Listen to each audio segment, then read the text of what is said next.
स्वागत है आपका, साथ में आपके आहना पुंज। महाकुंभ आस्था, श्रद्धा, संस्कृति का सबसे बड़ा संगम, जहां पर हर बूंद में मोक्ष की उम्मीद है, हर सांस में भक्ति की गूंज है।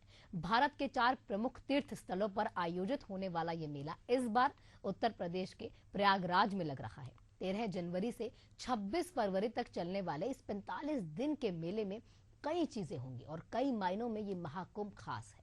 इस पवित्र धरा पर करोड़ों लोग अपने पापों से मुक्ति और आत्मा की शुद्धि के लिए आ रहे हैं। तो चलिए आपको भी लेकर चलते हैं इस सफर में।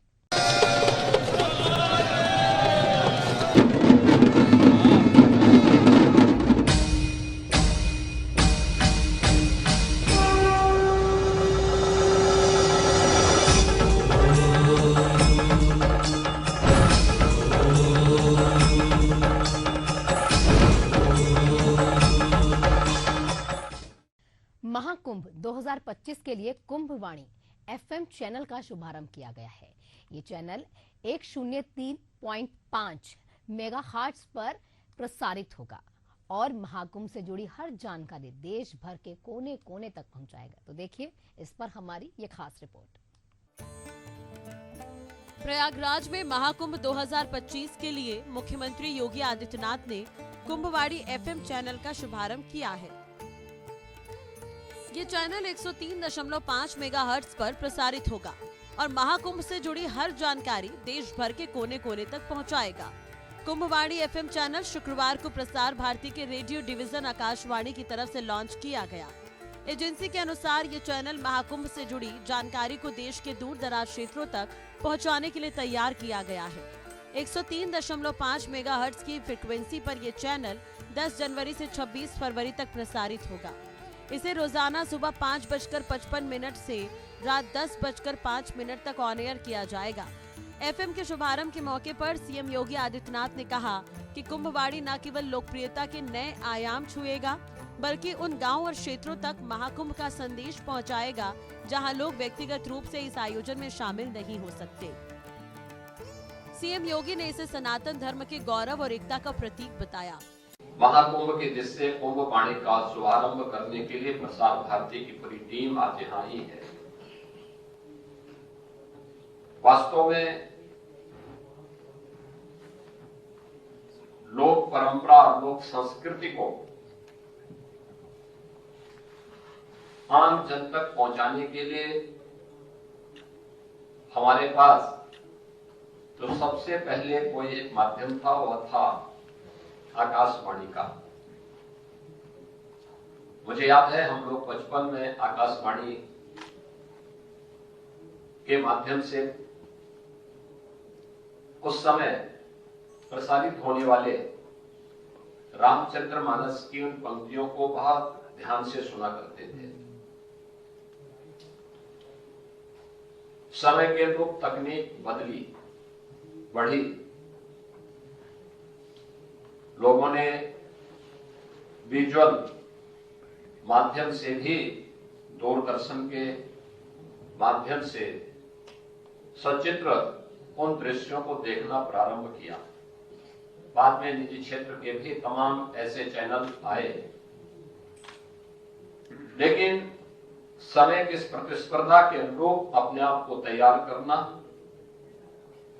और दूर दराज के क्षेत्रों में जहां पे कनेक्टिविटी के इश्यू होते हैं वहां पर बहुत सारी ऐसी चैलेंजेस थी। उन चैलेंजेस को भी ध्यान में रखते हुए एफएम चैनल ने, प्रसार भारती के एफएम चैनल ने 2013 में भी, 2019 में भी और आज जब महाकुंभ के इस आयोजन के हम साक्षी बन रहे हैं, इस अवसर पर भी कुंभवाणी के नाम पर इस विशेष एफएम चैनल को यहाँ पे शुभारंभ करने की कार्रवाई प्रारंभ की है। मैं इसके लिए उत्तर प्रदेश सरकार की ओर से प्रसार भारती को हृदय से धन्यवाद देता हूँ। सीएम ने महाकुंभ को केवल धार्मिक आयोजन नहीं, बल्कि सनातन धर्म की महानता और गौरव का उत्सव बताया। उन्होंने कहा कि आयोजन सांप्रदायिकता, जाति और भेदभाव की दीवारों को तोड़ता है और पूरी दुनिया में एकता का संदेश देता है। उन्होंने लाइव प्रसारण के महत्व को ध्यान में रखते हुए कहा कि इस तरह के प्रयासों से दूर दराज के क्षेत्रों में रहने वाले लोग महाकुंभ की भव्यता का अनुभव कर सकेंगे और उसे समझ सकेंगे। योगी आदित्यनाथ ने प्रसार भारती और प्रधानमंत्री नरेंद्र मोदी को धन्यवाद देते हुए कहा कि कुंभवाणी के माध्यम से तकनीक और परंपरा का सुंदर मेल हुआ है। इस चैनल के जरिए महाकुंभ के धार्मिक संदर्भ, प्रथाएं और लाइव कवरेज सभी के लिए सुलभ होंगे। समय की इस प्रतिस्पर्धा के अनुरूप अपने आप को तैयार करना और दूर दराज के क्षेत्रों में जहां पे कनेक्टिविटी के इश्यू होते हैं, वहां पर बहुत सारी ऐसी चैलेंजेस थी। उन चैलेंजेस को भी ध्यान में रखते हुए एफएम चैनल ने, प्रसार भारती के एफएम चैनल ने 2013 में भी, 2019 में भी और आज जब महाकुंभ के इस आयोजन के हम साक्षी बन रहे हैं, इस अवसर पर भी कुंभवाणी के नाम पर इस विशेष एफएम चैनल को यहां पे शुभारंभ करने की कार्रवाई प्रारंभ की है। मैं इसके लिए उत्तर प्रदेश सरकार की ओर से प्रसार भारती को हृदय से धन्यवाद देता हूं।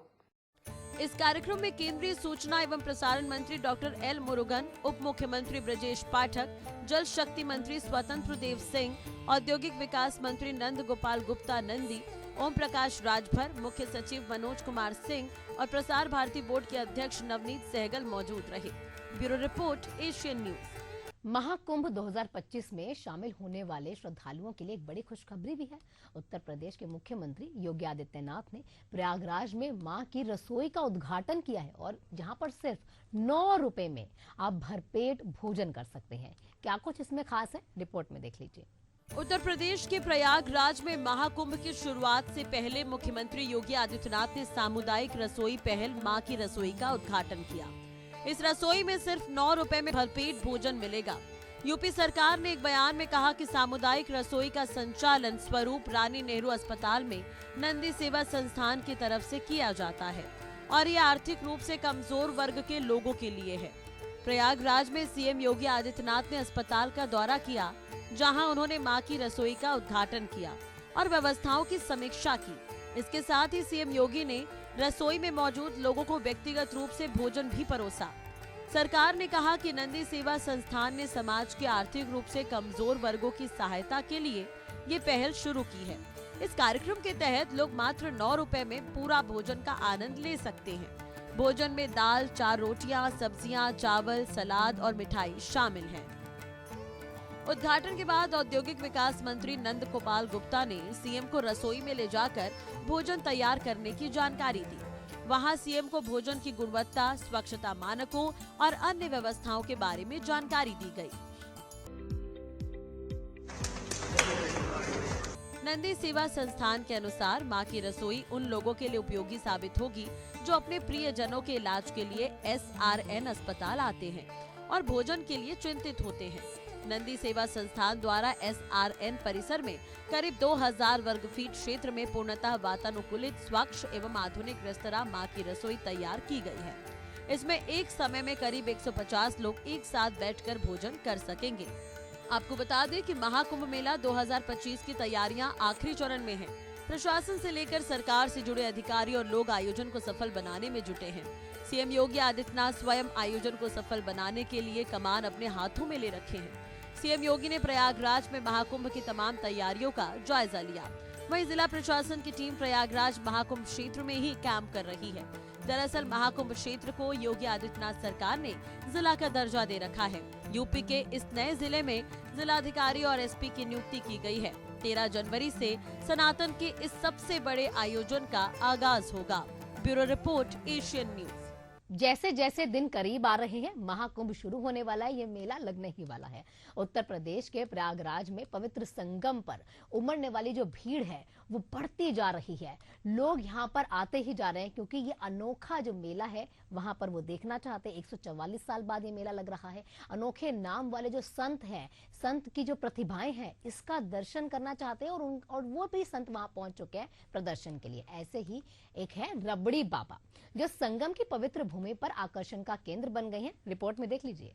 महाकुंभ हिंदू धर्म का सबसे बड़ा और प्रमुख अनुष्ठान होता है। महाकुंभ के करोड़ों लोगों की गहरी और अटूट आस्था जुड़ी हुई है। कुंभ मेले में शामिल होने के लिए देश विदेश से तीर्थ यात्री आते हैं। पूरे 12 वर्षों के इंतजार के बाद महाकुंभ लगता है। इस साल उत्तर प्रदेश के प्रयागराज की धरती पर संगम किनारे महाकुंभ मेला का आयोजन हो रहा है। कुंभ मेला में साधु संत और बाबाओं का समागम होता है।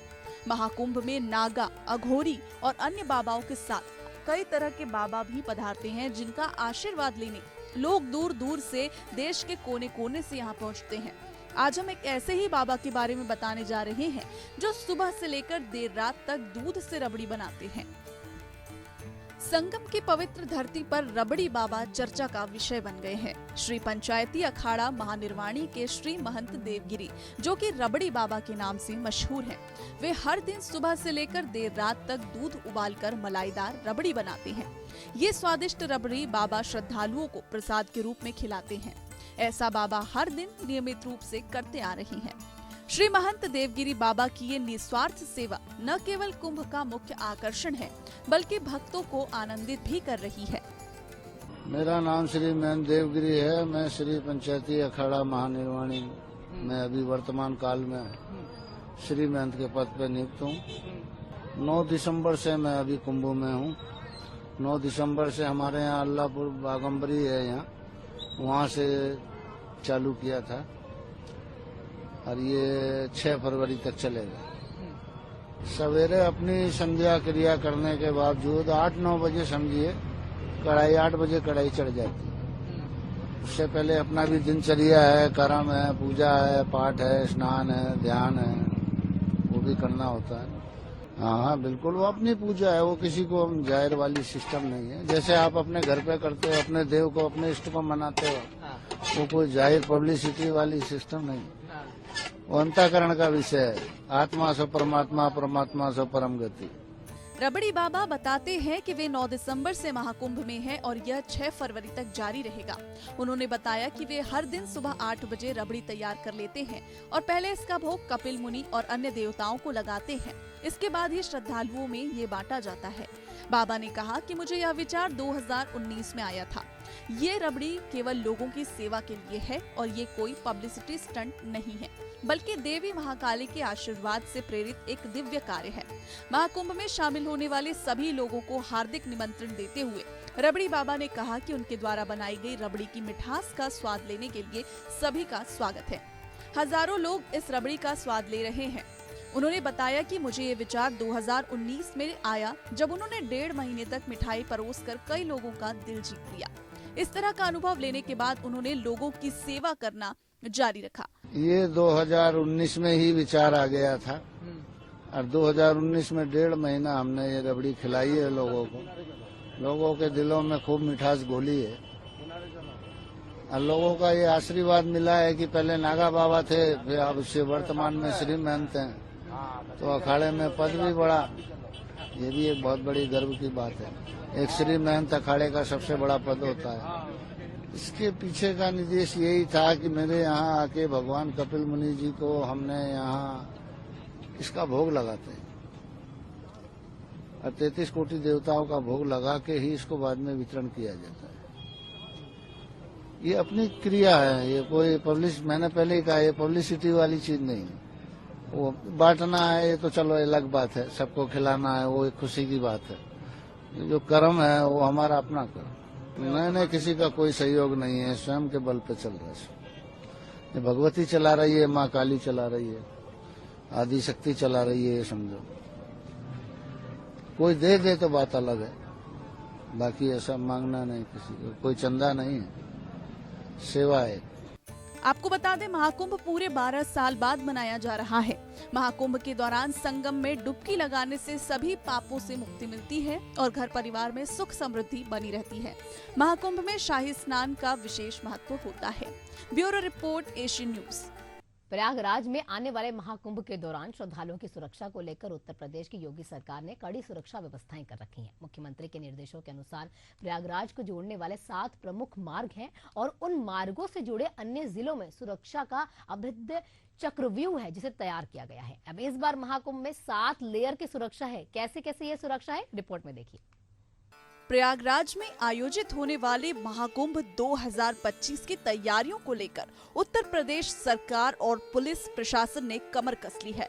इस ऐतिहासिक आयोजन में करोड़ों श्रद्धालुओं के आने की उम्मीद है और इसे सुरक्षित और व्यवस्थित बनाने के लिए खास इंतजाम किए जा रहे हैं। डीजीपी प्रशांत कुमार ने महाकुंभ 2025 को सफल बनाने के लिए किए जा रहे इंतजामों की जानकारी देते हुए बताया कि 7 स्तरीय सुरक्षा व्यवस्था लागू की जाएगी। आइए जानते हैं क्या है 7 स्तरीय सुरक्षा। सुरक्षा पर खास फोकस। सीसीटीवी कैमरों की निगरानी। मेला क्षेत्र को पूरी तरह सीसीटीवी कैमरों से कवर किया गया है। Disaster management. आपदा, आग और डूबने से बचाव के लिए 200 करोड़ रुपए के विशेष उपकरण खरीदे गए। एंटी ड्रोन और ड्रोन सिस्टम। सुरक्षा को और पुख्ता करने के लिए टेथर्ड ड्रोन और एंटी ड्रोन सिस्टम लगाए गए। सोशल मीडिया पर किसी भी अफवाह या दुष्प्रचार पर रोक लगाने के लिए साइबर विशेषज्ञ और डिजिटल वॉरियर तैनात किए गए हैं। अंतर्राष्ट्रीय सीमाओं पर सतर्कता। आयोजन के दौरान इंटर स्टेट और इंटरनेशनल बॉर्डर पर कड़ी सुरक्षा। महाकुंभ में 45 दिनों के दौरान 40-50 करोड़ लोगों के आने का अनुमान है। इन 6 तिथियों को खास तौर पर महत्वपूर्ण माना गया है। महाकुंभ की मुख्य तिथियां: 13 जनवरी पौष पूर्णिमा, 14 जनवरी मकर संक्रांति, 29 जनवरी मौनी अमावस्या, 3 फरवरी बसंत पंचमी, 12 फरवरी माघी पूर्णिमा, 26 फरवरी महाशिवरात्रि। लगभग 200 करोड़ के इक्विपमेंट सिर्फ डिजास्टर, फायर तथा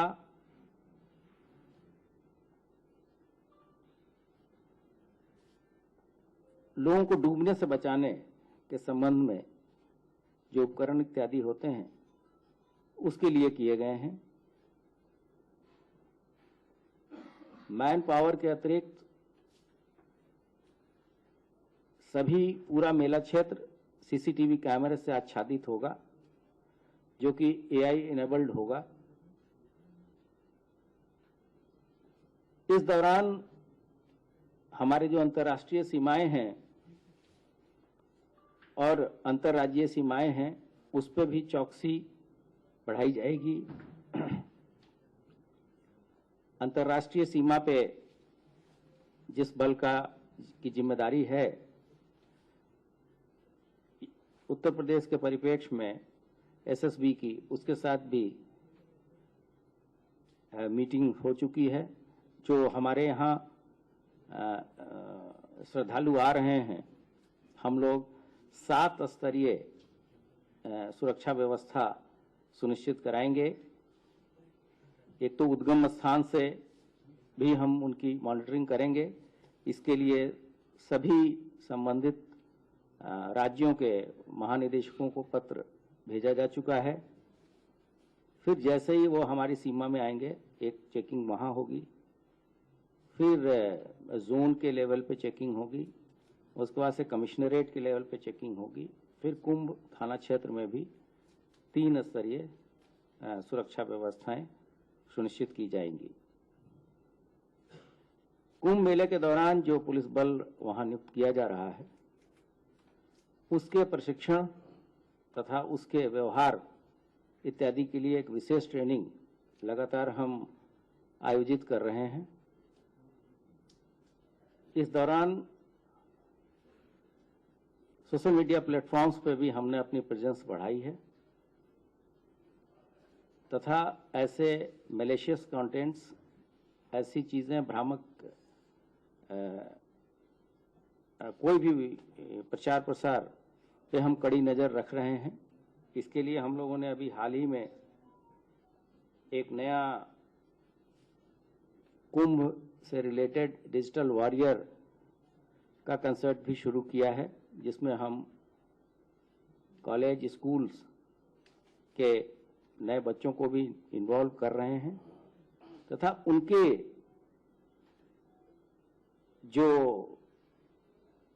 उनकी जो क्रिटिकल उनकी जो सोच है इस संबंध में कि सोशल मीडिया पे कैसे चीजें हो, चाहे वो मैलिशियस कंटेंट हो, चाहे वो साइबर जागरूकता से संबंध हो, साइबर क्राइम से संबंध मैटर हो, उसमें उनका लाभ कैसे लिया जाए। डीजीपी ने बताया कि महाकुंभ के दौरान साइबर सुरक्षा के लिए डिजिटल वॉरियर तैनात किए गए हैं।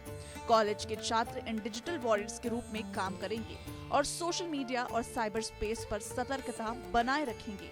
महाकुंभ में आने वाले श्रद्धालु प्रयागराज के साथ साथ काशी विश्वनाथ कॉरिडोर, अयोध्या राम मंदिर और विंध्याचल कॉरिडोर जैसे धार्मिक स्थलों का भी दर्शन कर सकते हैं।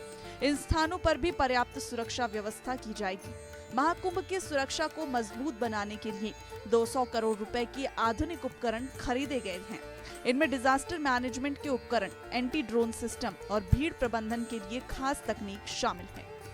पृथ्वी पे इतने व्यक्तियों का इतने कम दिनों में आवागमन शायद ही कहीं होता है और इस वर्ष ये अनुमान है कि लगभग 40 से 50 करोड़ लोग 45 दिनों की जो मेला अवधि है उस दौरान प्रयागराज तथा अन्य धार्मिक स्थलों का भ्रमण करेंगे।